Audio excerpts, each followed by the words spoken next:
gente vai dar início. Eu acho que está faltando muita gente pela lista e pelas confirmações, mas vou começar e as pessoas vão chegando.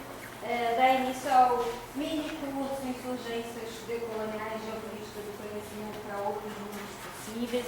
Eu queria, em nome do Laboratório Urbano, que eu coordeno aqui no programa de pós-graduação em Arquitetura e Urbanismo, e Fabiana, em nome do programa de pós-graduação em dança da UFBA também. Agradecer muitíssimo o Léo Nami, que é professor da UNILA, Universidade da Integração Latino-Americana, que propôs esse mini curso para oferecer aqui para todos nós. E o nosso, que é recém-chegado, Marcos Bispo, doutorando, que faz parte do mesmo grupo que Léo coordena lá em Foz do Iguaçu, que chama DALE, aí ele vai explicar, eu não sei explicar em espanhol o que significa. E temos mais um professor também da UNILA que está chegando, Gabriel Cunha. Isso. Então, eu queria agradecer muitíssimo. É um tema que nós conhecemos muito pouco no grupo, trabalhamos muito pouco com esses autores, trabalhamos com outros. Então, a proposta foi o Léo nos apresentar e a gente fazer um debate a partir de outras visões. Isso vai ser mais para o final. Acho que o Léo vai explicar isso tudo. Então, muitíssimo obrigado, Léo, antes de tudo, porque ele se ofereceu assim, gratuitamente, para vir ficar 2 semanas na Bahia oferecendo curso para vocês. Então, agradeçam, Léo, por ter vindo. Com você. Tem que falar o microfone, né? Que eles estão falando, né? Vocês estão vendo? É como, né? Peraí, tem isso aqui, né? Está distribuindo. Já está distribuindo e tem uma lista de presença rolando aí também. Os dois funcionam, né?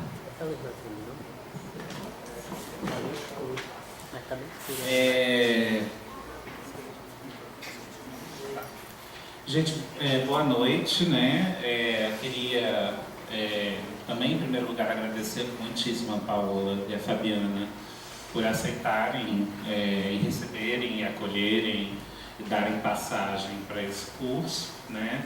Eu sou professor de arquitetura da Universidade Federal da Integração Latino-Americana, lá em Foz do Iguaçu, onde o Marcos Brito, aqui do meu lado, foi professor substituto por quase 2 anos, e lá ele se integrou ao grupo de pesquisa que faço parte da área. Tá? Então, agradeço primeiramente a Paola, quem eu conheço há muito tempo, mas por conta de um pós-doutorado que eu venho fazer aqui, os laços acadêmicos estão se reforçando.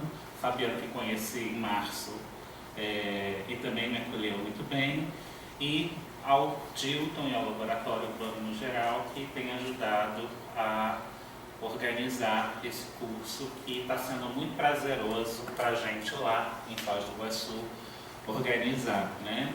Como a Paola diz, né? A montagem é uma forma de pensar e a gente precisou montar esse curso e muitas coisas aconteceram nessa montagem, né? A gente está exausto, a gente se reúne 2 vezes por semana, mas por Skype, né? Marcos por Skype, mas muitas coisas foram reorganizadas, né? A gente aprende também, né? Quando dá um curso, foram reorganizadas na cabeça por conta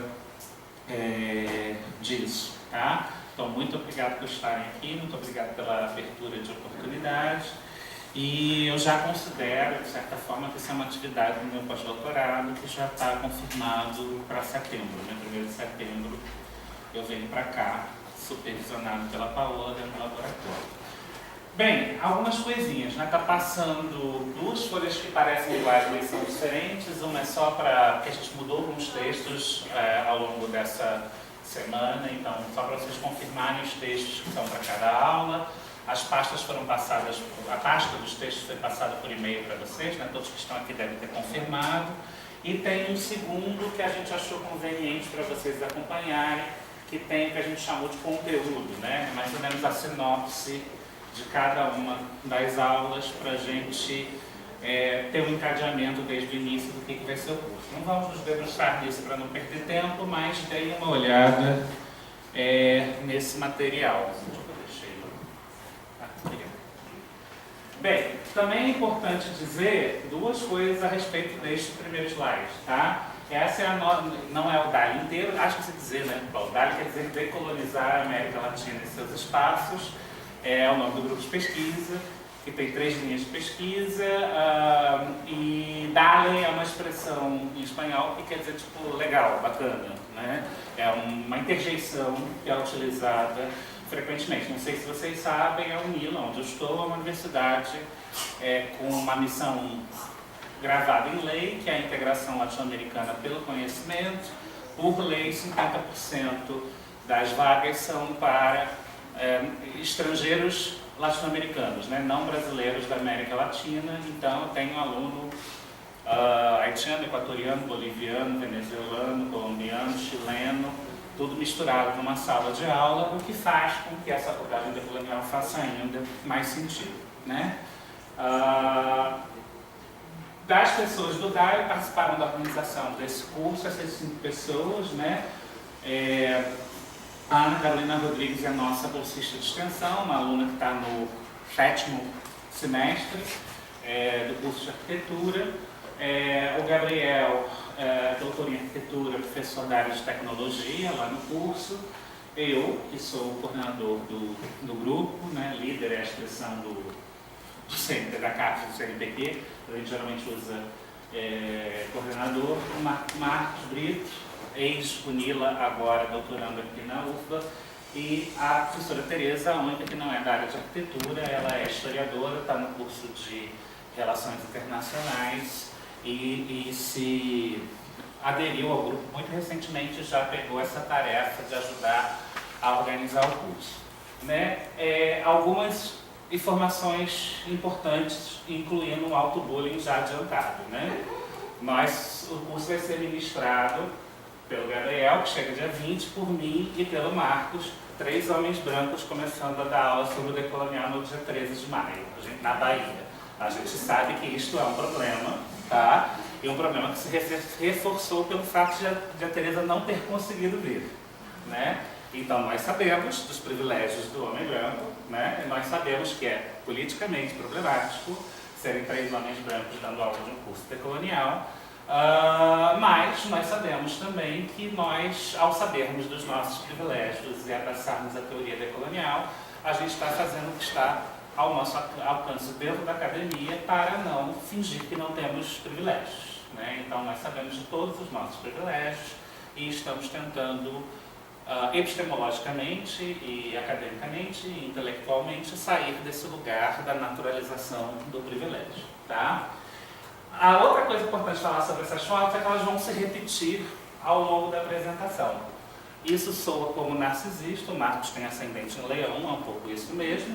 Porém, nós achamos que a apresentação em forma de quadrinhos, que não é em homenagem ao Rafa como ele pensou, e com as nossas imagens, ela tinha uma dupla função que é também política. Nós temos que assumir que somos nós que estamos falando o que está sendo dito aqui. Então, o nosso rosto aparecerá ao longo do curso várias vezes, tá? E o balãozinho, né, significa que somos nós que estamos falando. Nós lemos os autores também aparecem com balãozinhos, mas nós estamos dizendo que somos nós que estamos falando, assumindo que essa posição é nossa. Então, qualquer rebatimento é um rebatimento não a um leitor, escritor universal, somos nós que estamos falando isso. A exceção, que também se torna problemático, que foi uma auto-invisibilidade, é que a Ana Carolina ficou morrendo de vergonha e pediu para ela só aparecer no primeiro slide. Então, a Ana Carolina ela não deixa de aparecer porque ela fez pouco ou porque ela é uma extensionista que foi excluída por ser extensionista. Foi porque ela pediu para não aparecer, tá? Então, ao longo dos 6 dias de curso, né, vocês vão ver os nossos rostinhos aparecendo, os 4, né, do Gabriel para a Tereza, vão aparecer ao longo das apresentações, tá?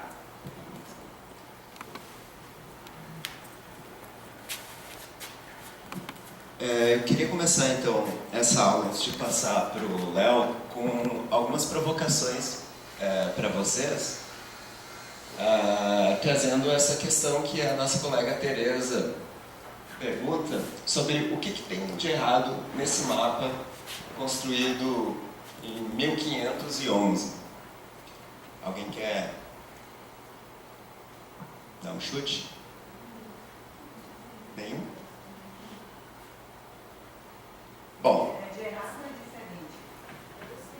A resposta pode ser a essa. resposta pode ser essa. Ele está visto de um outro ângulo. Um polo invertido que os anteriores propuseram. Centralizados na Europa. Não está. É, Muito centralizado. essa é uma questão. Essa bola grande que tem no meio não é a Europa. Não é aqui, mas assim, tá mais. A parte ocidental, oriental, no caso, tá. E o... América, né? Não é América, é Brasil. E o que levaria esse cara aí, chamado Jerônimo Marini, a fazer uma loucura dessa de desenhar um mapa invertido, com Jerusalém no centro do mundo, e se referenciando a Europa como Brasil, e sem desenhar, por exemplo, o Oceano Pacífico, né? Guardem essa ideia. Por que ele faria isso em 1511? E esse mapa aqui, o que ele representa? O que vocês tirariam como uma primeira impressão dele? O que são essas divisões? São as platinômias, né? É o Equador e o Greenwich. E tem as referências dentro do...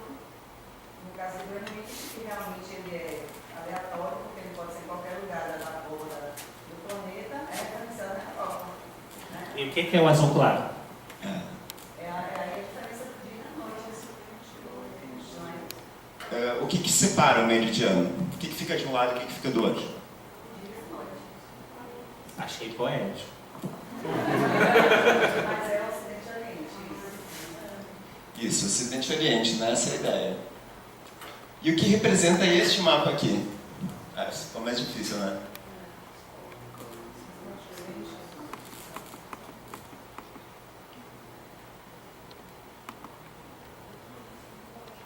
Esse daqui Quem foi é... que fez o mapa?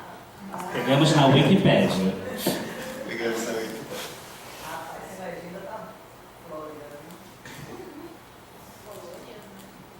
Bom, e só para mais uma provocação, o que tem de errado, ou se tem alguma coisa de errado ou diferente nessa linha ou nessa forma de construir a história, nessa linha de tempo? Tem que a história antiga do Brasil, no caso, os povos originários são ignorados no meio tempo aí, né? A história do Brasil começa em 1500, né? E começa a partir de uma relação totalmente vinculada à Europa, né? A essa mudança da Idade Média para a Idade Moderna. Bom, A gente vai ver esse videoclipe, a gente vai usar muito esse recurso, tá?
estava falando com o Gilton que eu uso esse videoclipe desde 2008, porque ele poupa muito o meu trabalho. Né? Ele tem várias questões autoexplicativas, mas eu vou fazer perguntas para vocês mesmo assim. Sobre o que é exatamente esse videoclipe, vocês são muito jovens, né? Não devem saber que é a banda The 52, uma banda dos anos 80, essa música deve ser o clipe deve ser de 82, 84, alguma coisa assim. Ela se chama Rowan, né? E eles estão, né, cantando a música e está acontecendo coisas na nossa frente enquanto espectadores, né? Sobre o que é esse videoclipe?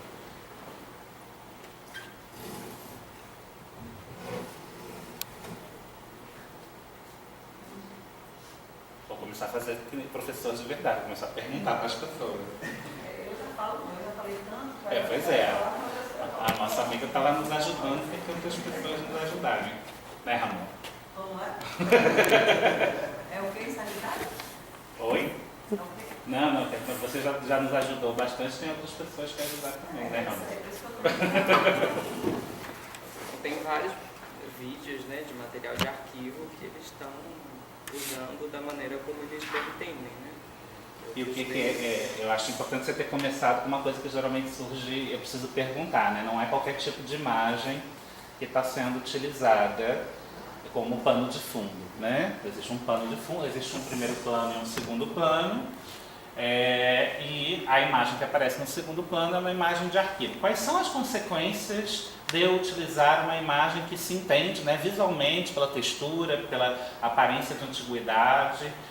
A gente entende que são imagens de arquivo. Qual é a consequência de significado que isso pode causar? Não existe modernidade nessas raízes, nas raízes periféricas que são apresentadas como as tradições, coisas exóticas. Não, eu até entendo que o tema é esse mesmo, mas eu estou perguntando especificamente não ser uma imagem do filme do Indiana Jones que está passando no fundo. Se é uma imagem que a gente entende que é uma imagem de arquivo. Hã? Memória e o que mais? Né? Uma imagem que não é de ficção é uma imagem do quê? Né? Não é isento, né, eu utilizar como... Não estou dizendo que o diretor do videoclipe pensou isso, mas é passível de se interpretar e de se pensar enquanto eu estou assistindo o videoclipe, e aquelas imagens são imagens do real, porque elas são imagens que a gente entende que são documentais de alguma maneira. Elas não são imagens de uma encenação, elas são imagens de algo que estava sendo gravado com pessoas comuns no momento que elas estavam realizando coisas e fazendo coisas. Então há uma confusão aí produzida entre a imagem que se vê e o real que se apresenta como real a partir dessas imagens. Eu também falei que existe um segundo plano e um primeiro plano, né, no videoclipe. Por que há essa questão do primeiro plano e do segundo plano? É uma pergunta objetiva, não tem nada a ver com significados produzidos. Qual é a condição técnica que faz com que nesse videoclipe tenham os cantores no primeiro plano e as imagens no segundo plano? Chroma key. Chroma key, não. Alguém falou aqui chroma key, é uma questão... A sua resposta é correta no segundo passo, né? No primeiro passo tem uma questão técnica, né? Algum engenheiro vai dizer que a gente está inventando sobre o distanciamento, porque isso é uma questão tecnológica, né? Estamos nos anos 80, o efeito especial que era possível se fazer era eles ficarem com uma roupa neutra, preta, porque não pode ser nada que passe pelo vermelho, porque o chroma key retira vermelho, verde e azul. E a gente não usa o vermelho como pano de fundo para não confundir com a pele, e a roupa não pode ter azul, verde e vermelho por conta de você tornar transparente por um botão essas três cores. Então eles provavelmente gravaram num fundo azul ou num fundo verde. Daqui a pouco vai passar uma imagem que vamos ver pessoas num chroma key, né, que vai aparecer um verde atrás. Esse verde foi apagado e eles precisavam estar de preto. Com isso eu consegui, que nem a gente faz hoje no Photoshop, quando a gente deixa transparente, eu consigo colocar qualquer imagem atrás. Mas aí, como é que é seu nome? Aí o Alexandre, né, deu o segundo passo. Qual é o efeito dessa questão meramente tecnológica. Você falou o quê? Um distanciamento proposital. Um certo distanciamento proposital. Eu diria que é mais que um distanciamento, né? Numa coisa cinematográfica, primeiro plano e plano de fundo tem uma relação de quê? De hierarquia, né? Então, os cantores, que são os protagonistas, inclusive eles são os cantores da banda, a banda que fez o videoclipe, a banda que são os artistas, eles estão no primeiro plano com uma roupa preta, uma roupa neutra. Qual é o efeito de ser uma roupa preta em relação ao que está se vendo atrás? O engenheiro vai dizer de novo que foi por causa do chroma key que a roupa é preta. Só que eu estou dizendo que, a despeito do engenheiro ter razão, né, significados são produzidos a partir disso. A tecnologia deixa de ser neutra no momento em que ela começa a agir. Qual é o significado de 4 pessoas de roupa preta no primeiro plano em relação ao que está no segundo plano? Destaque o que mais? Visibilidade. O que mais? O preto, a gente é culto, né? Mas o preto é só porque é uma roupa simples, né? Que eu estou dizendo porque é uma roupa simples. Eles estão de calça preta, blusa preta, eles precisam estar assim por conta do chroma key, porém, eles estão no primeiro plano e há imagens reais no segundo plano. Como estão quem são as pessoas das imagens do segundo plano? As pessoas coloridas. Pessoas coloridas, para começar. E elas são coloridas por quê? São não brancas, né? O clipe fala sobre o quê, né? Vocês não responderam a primeira pergunta. Culturas tradicionais, eu acho, de povos tradicionais. O clipe tem uma frase na música que diz sobre isso, é sobre caminhar através do selvagem. Tá? É um filme, é uma música sobre viagem, aquele videoclipe é sobre viagem, mas o refrão fala walking through the wilderness, né? Então é uma coisa sobre caminhar sobre o wilderness, né? Que é uma palavra meio polissêmica em inglês, mas que a gente poderia traduzir simplesmente como selvagem, boscoso, né? Algo do gênero. São grupos, né? Como é que eu identifico que são grupos? Eu acho que os grupos são específicos e as pessoas de preto são como se fossem universais. São neutros. Há um efeito que o engenheiro vai dizer que a viagem da nossa história não tem nenhum engenheiro aqui, né? Mas... por exemplo. Mas é que a gente tem que revalidar todo dia. É que nem a Scarlett, uma engenheira venezuelana que a gente tem lá no curso, que ela é esquisita, então ela é legal. Ela é uma engenheira esquisita, portanto legal. A gente tem que sempre revalidar a rivalidade histórica, né, entre arquitetos e engenheiros. A pessoa conservadora no pensamento da interpretação vai dizer que a gente está viajando, né? Que eles estão de roupa preta por causa do chroma key, que a imagem está no pano de fundo por causa do chroma key, mas há um efeito, né, claro, que aquilo é o real, aquilo é totalmente diferente do que está na frente e é diferente porque eles estão neutros e essas outras pessoas, para usar a palavra da nossa amiga, são muito coloridas. Para além da roupa preta, o que há mais de totalmente diferente nos outros em relação à roupa preta? Como é que vocês sabem que são tribos?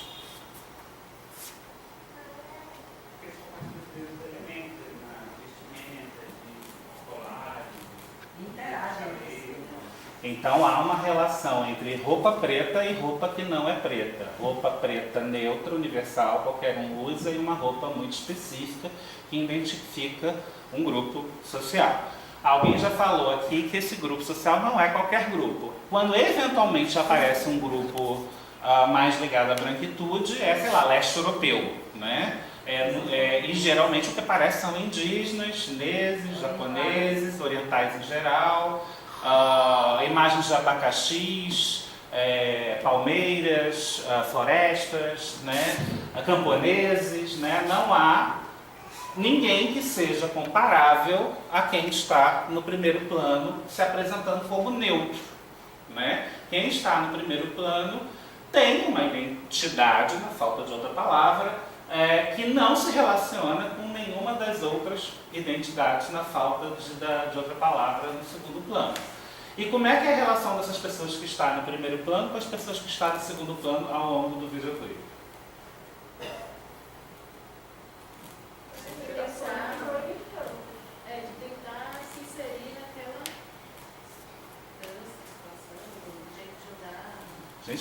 ficaram revoltados com batendo palma para índio, não. Eu fico muito indignado com a cena de batendo palma para índio.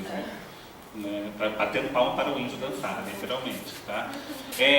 Ainda que nos anos 80 ninguém se incomodasse com aquelas imagens, muito provavelmente há uma relação que passa por uma certa hierarquia de posição, mas que passa também por uma interação que é, a maior parte do tempo, um pouco jocosa. Eles são diferentes e engraçadinhos. Né? É mais ou menos isso que não é uma diferença colocada num pé de igualdade, é diferente de mim, ponto. Né? Há uma interação relativamente jocosa.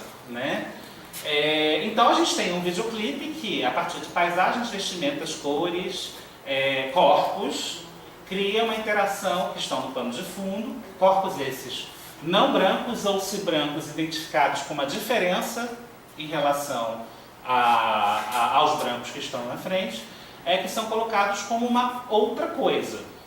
Né? Necessariamente uma outra coisa. Não há a chance da gente achar que as pessoas de preto são equivalentes às pessoas coloridas. Adorei pessoas coloridas, não está parecendo pessoas coloridas. Eu vi o vídeo porque adoro, então para mim tem até essa imagem de bater palma, mas eu não consegui captar ela. Ela pode ter passado, mas no meu consciente não veio. Por que você acha que é jocoso? Eu acho que eles estão brincando com aquelas pessoas. E eu acho que dentro da teia de significados que se faz, das hierarquias postas pela posição, pela suposta neutralidade da roupa, a comparação da roupa preta com a roupa colorida com outro grupo, eles serem protagonistas, eu acho que isso é um dado a mais, né, que não precisa ser um dado central, para uma relação hierárquica.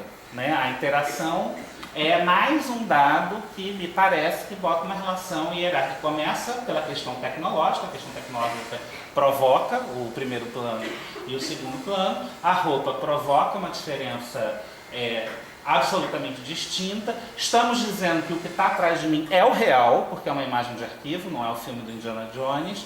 E eu, em relação a esse real, eu tenho, por uma postura de uma banda de rock dos anos 80, que não tinha nenhuma intenção de ofender ninguém, estou dizendo que foi proposital, tem uma relação um tanto, dentro desse conjunto, de brincadeira com aquela cultura. Tá? Você acha que eles poderiam estar achando que eles eram chatinhos, opostos, pretinhos, que tinha tanta coisa bonita no mundo, e alegre, colorida, e muito mais, que inclusive era selvagem, que eles queriam ir atrás, porque eles já estavam entediados com uma coisa. Eu acho que mesmo que seja isso, é isso. É isso aqui que não foi. Peraí que eu já li para ele, Léo. Peraí. Uma pergunta ali. O quê? Diga. Fabiana. Isso é que eu acho que é uma questão de negociação. Fabiana. Só provocar, porque eu acho, nessa hora a melhor coisa é olhar para o que está lá mesmo na imagem. Eles não lembram direito da imagem, mas a imagem é indígenas do Xingu. Ele viu os indígenas, Nós porque eu vimos lembrar do eles. Xingu. Mas eles são americanos também. Não, peraí. Desculpa, Pedro.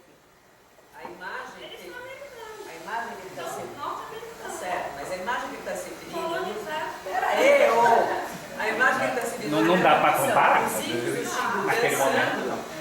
E enquanto eles estão dançando, uma pessoa de fora que não está junto com eles naquele lugar, está lá fazendo assim, como se estivesse contando o tempo do passinho deles, dando para eles o compasso do passinho. E no mínimo é uma relação de espectador. No mínimo uma relação de espectador se entretendo.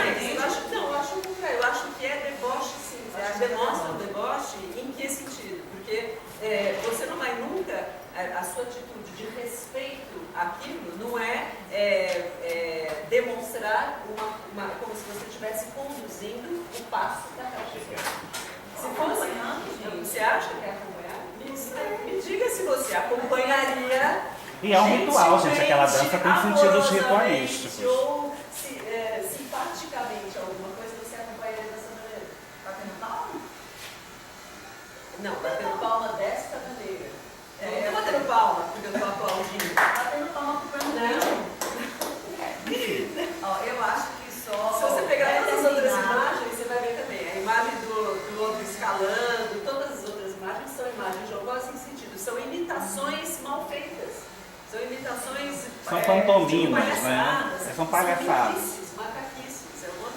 E que, assim, eu acho, primeiro assim, que a gente tem que falar das imagens em comparação, a Fabiana foi no ponto, né? Eu peguei a imagem que me irrita mais. É a imagem que me irrita mais. Essas imagens em comparação de um histórico de imagens, de uma coisa bastante já histórica de longa duração, de como os americanos e os europeus são representados, qual é a posição dos americanos na década de 80, que se passa no videoclipe, né? E quem tem o direito de ser neutro.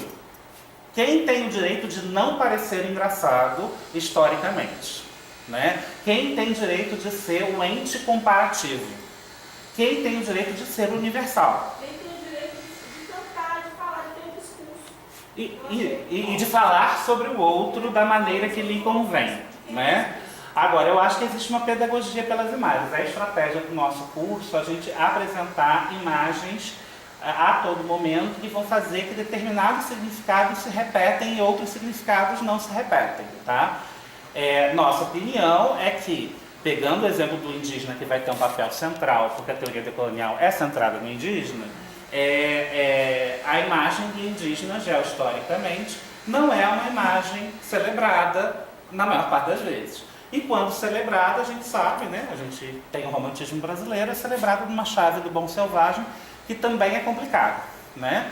Então a gente, pela repetição, né, a gente consegue perceber que determinados significados pejorativos são mais acionados para determinados grupos do que para outros. E acho que a pergunta mais importante desse videoclipe é quem tem o direito de ser neutro, de dizer que é neutro e de dizer que é a unidade comparativa em relação a todas as outras unidades que aparecem no videoclipe. Todo o pano de fundo está sempre sendo comparado com aquelas pessoas de preto que se apresentam como neutros. É um efeito da tecnologia? Mas é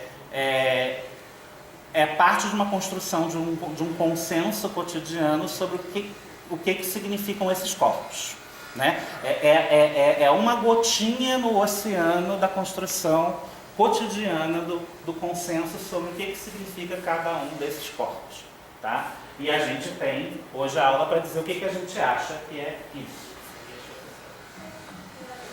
Oi? Só para retomar aquilo que ela falou, sem querer defender o vídeo, mas eu gosto de vídeo. Eu também. Então, e que tinha uma postura pop irônica. A gente poderia fazer uma leitura que eles estão ironizando todos os turistas daquela época, aqueles americanos ridículos que iam a todos esses lugares e ficavam fazendo essas coisas. Eu acho que tem que dizer. Eu acho que os Simpsons é diferente desse videoclipe. Acho que o episódio dos Simpsons no Rio de Janeiro foi um episódio que o secretário de turismo da Rio Tour queria processar o Bart Simpson, né? Eu acho que quem passou vergonha foi o secretário de cultura.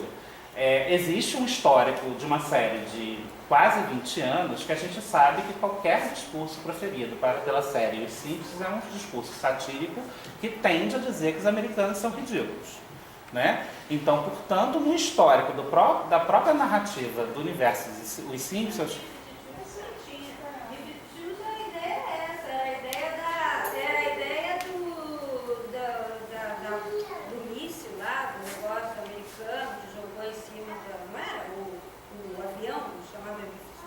por causa disso, não tinha toda coisa da Guerra Fria, não tinha essas coisas, por trás da banda, aquele avião enorme. Sim, que mas bomba. No histórico de imagens produzidas pelos B-52s, você acha que existe um discurso político de celebração da diversidade e dessa diversidade étnica, né? E de crítica massiva à atuação dos Estados Unidos junto a essas comunidades? Eu acho que não, Paulo. Eu, como não entendo inglês, vou dizer logo, fiquei tentando entender as imagens. Você está entendendo que essas moças estão cantando? Aí foi para mim não. Eu falei, então é bem imagem. É assim, do que eu lembro, isso é anos 80, isso é Guerra Fria, é nesse contexto que eles estão. Mas você acha que esse videoclipe fala da Guerra Fria, Paola? Eu não acho que esse videoclipe fale sobre a Guerra Fria. Eu não estou falando, do mesmo jeito que você falou dos Simpsons, eu estou falando de YouTube. Entendi. Que tem todo esse discurso por trás americano e criticando o governo americano na briga com deles, internacional. Eu acho que pode ter isso, sim, pode ter uma ironia ali pop. Ironia pop é sempre uma ambiguidade, tem uma ambiguidade. Eu acho isso explícito. Eu achei eles mais jocosos do que as imagens fundo. E eu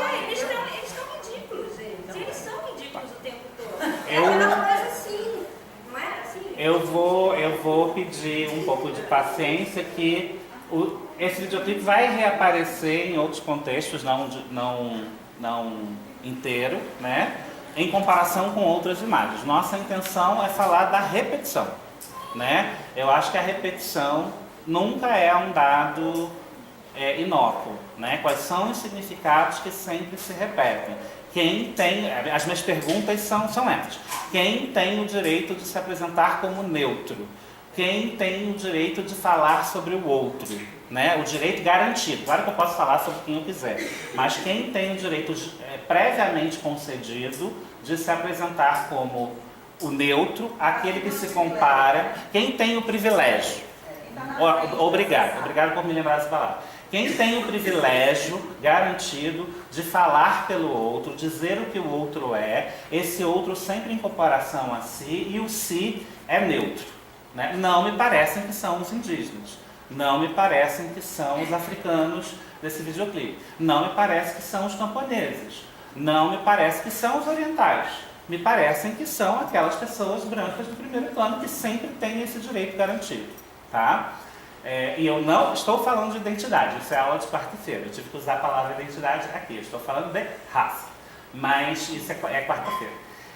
E eu acho que historicamente a gente percebe que esse privilégio é concedido no plano político, no plano da violência, na violência física, na violência simbólica e no plano do pop, né? Eu acho assim que dentro de todo esse meio que você coloca, realmente para eles, como seres históricos, é difícil fugir disso, porque eles representam isso. É óbvio, como vocês três, apesar de estar falando de coisas que são desconstrução, vocês representam o que é o privilégio. Mas, por outro lado, dentro da arte deles, eu que não entendia nada do que eles estavam falando, estava vendo apenas as imagens, eu sentia um pouco de respeito àquilo que estava, àquela realidade, que eles eram aquela coisa neutra e eles eram jocosos. Para mim, que não entendia o que estava sendo falado ali, eles eram estranhos, faziam coisas sem ritmo. Eles mostravam o tempo, o corpo, o ritmo, estava justamente na ancestralidade daqueles povos. Na minha santa ignorância foi isso que eu tive. Não tem ninguém ignorante aqui, todo mundo tem dúvidas. Todos somos ignorantes. Então todos somos ignorantes. Minha como é que é seu nome? Como é que é seu nome? Gabriela. Ainda que a sua interpretação seja que a gente decida, né, debatendo coletivamente que é a correta, eles continuam sendo os neutros. E é disso que eu estou falando. Né? São eles que têm a condição prévia, inclusive, de ironizar a sua condição de universal. Tá? Então, Aí começa a ser. Aí eu acho também, acho que eles podem estar se ridicularizando. Eu acho que eles nem pensaram sobre isso, porque era anos 80. Eu acho que ninguém se incomodou nos anos 80. E eu acho que há pessoas como eu que se incomodam nos anos 2010 por um histórico já de debate sobre essas imagens. Mas... Eu estou falando dos anos 80, porque eu escutava vídeos dos anos 80. Não, eu também, eu sou um pouco mais novo que você, mas nem tanto. Eu estou usando fotos jovens aqui para mentir para mim mesmo, né? Mas no final das coisas, eu acho que ninguém fez, não tem uma mesa de negociação mundial para produzir esse significado. Isso é uma construção do bom senso atravessado pelas hierarquias já postas. Ainda que você tenha razão, que a Paola tem razão, que eles estavam querendo fazer uma crítica, ela é uma crítica baseada numa desigualdade de aposta, né? E que fala do direito concedido dele. Eu acho que não se trata disso, eu acho que vocês estão sendo positivos. Mas, ainda que vocês tenham razão, estamos falando dessa construção dessa diferença.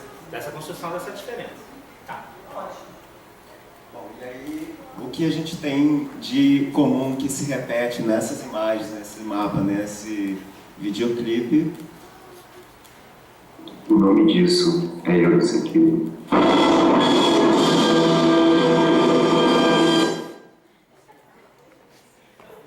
É o eurocentrismo. E a gente vai ser muito chato, porque a gente vai falar disso o tempo todo, tá? Incessantemente, sobretudo na aula de hoje, que é sobre isso, tá? Então, o eurocentrismo que coloca a Europa, primeiramente, no centro, né? E que se traz em diversos planos, né? para o resto do mundo, parte de um pressuposto de que o conhecimento é produzido na Europa e o conhecimento que é produzido na Europa é superior aos outros. Trata como universais questões de história de civilização, conta uma única história do mundo.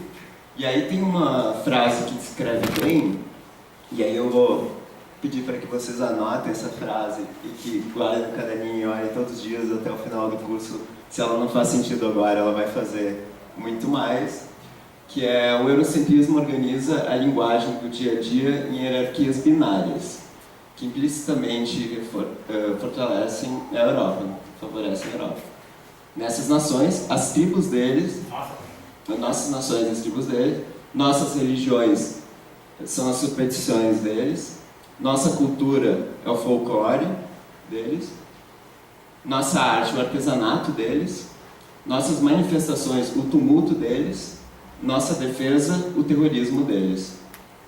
E a palavra binarismo vai ser repetida aqui, dualismo mais que binarismo, é uma palavra central da teoria decolonial. Ela quer comprovar que nós estamos organizados no pensamento moderno, colonial, está organizado numa junção frequente de dualismo e evolucionismo.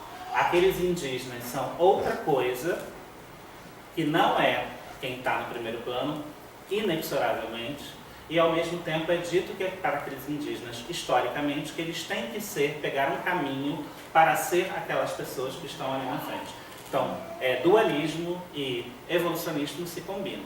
Só que se o indígena é posto de antemão que não é aquilo, e inexoravelmente não é aquilo, não há a menor chance de ser a mesma coisa, é uma outra coisa, é uma armadilha dizer: segura na minha mão e vem aqui pegar o caminho da evolução, porque vai continuar não sendo a mesma coisa. Tá? Então, no texto de quarta-feira do Quirrano, ele faz uma elaboração bastante longa sobre essa combinação de evolucionismo e podemos chamar de dualismo, ou podemos chamar, como Schweiston está falando aqui, de binarismo. Tá? Uma coisa é sempre muito diferente de uma outra coisa. Tá?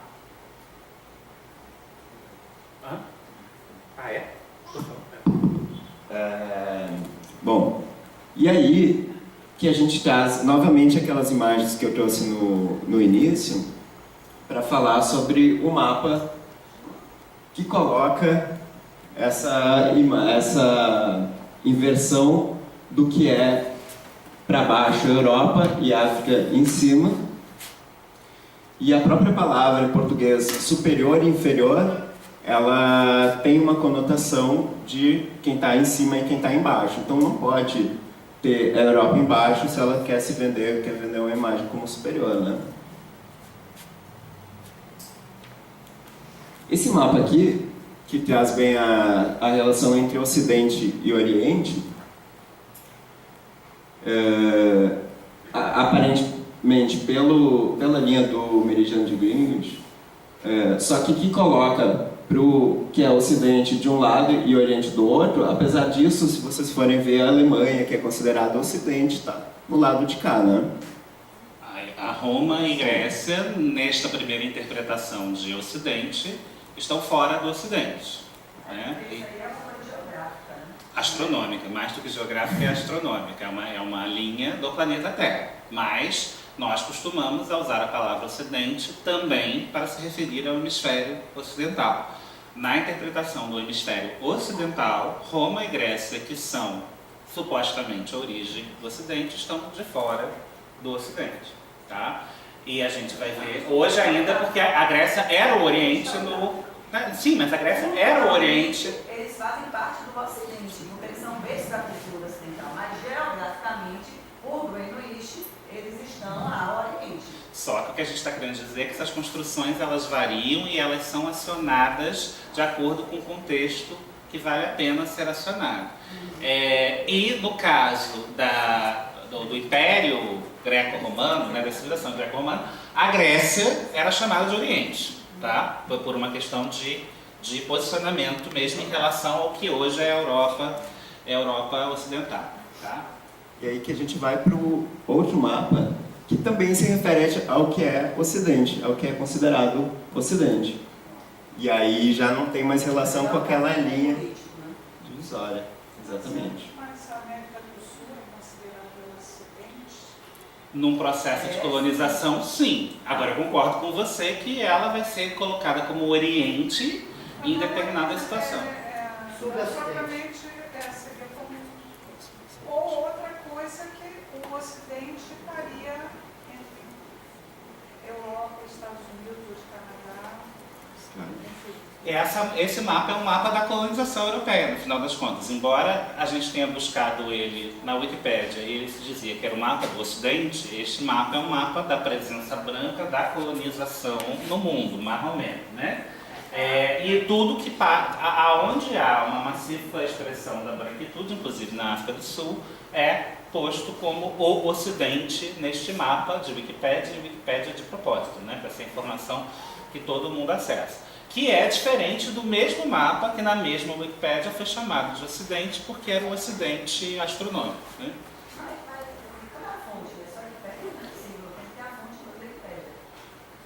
Eu quis pegar a Wikipédia de propósito. Uma pessoa que busque no Google a palavra Ocidente vai achar estes dois mapas.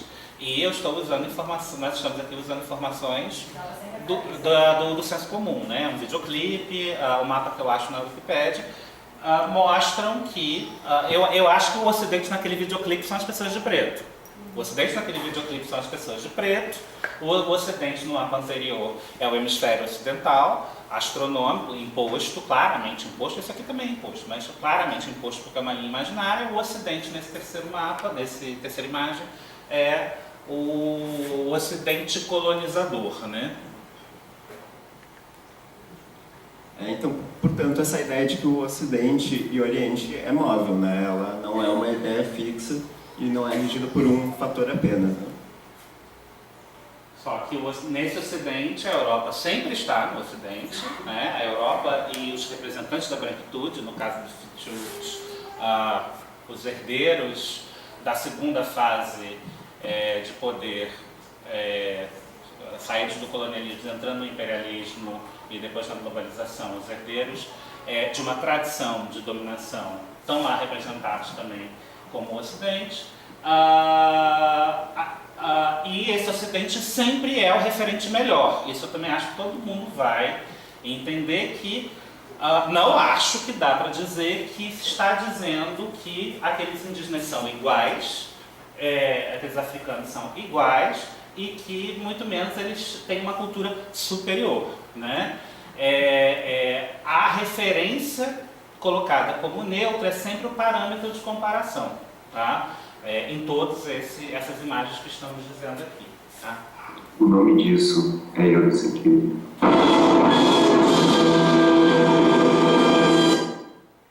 Sabe aquele discurso Grécia, onde tudo começou?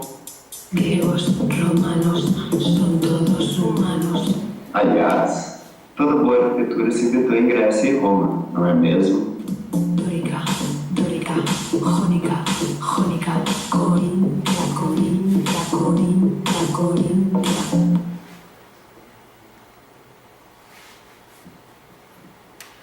E aí a gente faz essa pergunta, né? Que história que a gente quer contar, né? O que são essas colunas trazendo para o nosso universo da arquitetura que a gente estuda nos primeiros semestres de História da Arquitetura, né? Por que a gente tem que aprender o que é uma coluna coríntia, jônica? E o que elas são, né? A gente está perguntando para vocês.